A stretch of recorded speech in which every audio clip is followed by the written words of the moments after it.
Mr. Mfume. Madam Chair, thank you very much for holding this hearing. And thank you even more for the efforts that are being made to get to the truth. In 2002, I served on the Continuity in Government Commission. That commission was formed to get to the truth surrounding the 9/11 attack on our nation a year prior. But the sole purpose was to get to the truth by using and not denying what the facts were. That truth has been eluding us for some time now because there's so many people that want to revise what happened on January the 6th. I was there in the gallery like many of you, and we know what happened. It was an insurrection, and it was fueled by the president. But let me go and quote the words of another Republican president about the truth. In 1848, in a speech delivered in Edwardsville, Illinois, Abraham Lincoln addressed these words to his countrymen, and I quote. He said, "When you have ignored the truth, the question becomes what constitutes the bulwark of our freedom and our independence." Lincoln said, "It's not our crown and battlements, our bristling seacoast, our army, or our navy. For all those," he said, "are not our alliance against tyranny. All those," he said, "may be turned against us without having made us weaker for the struggle. Instead," he said, "our reliance is in the love of liberty, which God has planted deep within us, that our reliance is in the spirit of freedom that prides itself as the heritage of all men and all women in all lands everywhere." He admonished, "Destroy this spirit and you would have planted the seeds of despotism at your own doorstep. Ignore the chains of bondage and the facts and the truth, and you prepare your own limbs to wear those bonds. Accustomed," he said, "to trample on the rights of others, and you would have lost the creative genius of your own independence, and as such would then become the fit subject of the first cunning tyrant who rises among you." In 2016, such a cunning tyrant rose among us, and his name is Donald Trump. His fit subjects now have become some members of the new Republican Party, who are still going out of their way, unfortunately, to rewrite the history of January the 6th. Lincoln's words uttered over 173 years ago have gone unheeded and have been replaced with things like, "Oh, they were peaceful patriots. They were just protesting." And then we're told to salute them. And on the other hand, we're told to condemn anybody or anything associated with the Black Lives Movement, the marchers of all races and all backgrounds all over the world who took to the streets to condemn the murder of George Floyd.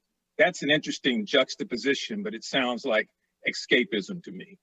The truth of the matter is, that these are not suggestions by me or anyone on this committee. Let me quote Mitch McConnell. He said, "There is no question that President Trump is practically and morally responsible for provoking the events of that day."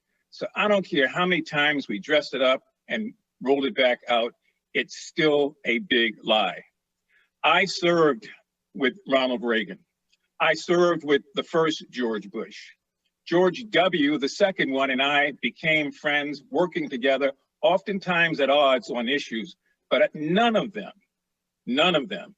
have done, in my opinion, to the Republican Party or to the concept of truth, the disservice that we have seen as a result of these events of January the 6th. So let me just use, if I have some time left, Madam Chair, to go back and ask the question of Mr. Rosen. Did you meet with the president on January the 3rd, 2021? Mr. Rosen. Well, I think I already addressed that whole thing with Mr. Connolly. Congressman Connolly. Yeah, I know. That's assuming that everybody is listening now was listening then. Is it yes or no? The answer was yes. So you did meet with the president on January 3rd. Did you discuss with the president the actions that were about to unfold, the protest, I should say, on January the 6th? As I've already indicated, the discussion there was not about the, again, Mr. it was Rosen, not, Congressman, it was not for the preparations regarding the demonstrations and activities of January 6th. and the events of January 6th, which had not unfolded, never entered into that discussion. I want to remind you, you're under oath. Could you state the question? Because I think I've already answered it.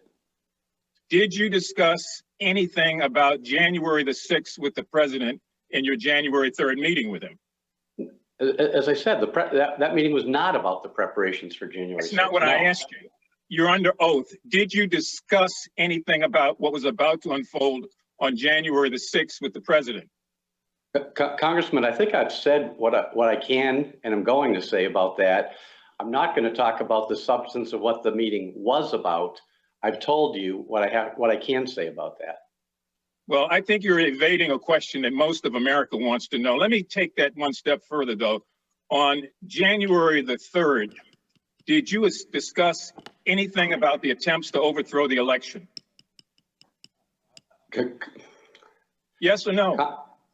Congressman, there were certain ground rules under which I agreed to appear today at what the scope of what I would address was. We sent 500 people up to the Capitol to assist at the time of the violence. Madam Chair, The gentleman's time has expired. The gentleman's time has I expired. will yield back, Madam Chair, but let the record reflect, this is why it's so difficult to get to the truth, because people don't want to answer straight questions. The gentleman's time has I yield back. expired. The gentleman from Texas, Mr. Sessions, is recognized for 5 minutes. Madam Chairman, thank you very much. I want to be sure that Chief Conte, that Attorney General Rosen, and Secretary of Defense Miller understand that what they're going through with this hearing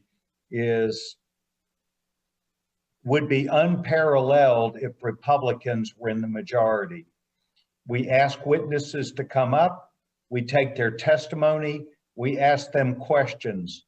We do not try to badger them or bully them. We do not try and make assertions that are untruthful and then get them to go down this stream of unfair consciousness when they have already agreed that they would come and answer. I think all three of you have been forthright about the answers that you have been given, but it doesn't fit the narrative that this Democratic majority would like. And so they want to argue with you and pin you down and then impugn you. I'm embarrassed that they would have to try and remind you that you're under oath, as if you would not be forthright about what you wanted to answer. I object. You can object all day, so what does that mean? I will object all day. Because you're Madam Chair, we haven't interrupted your witness. Time belongs to the gentleman from Texas.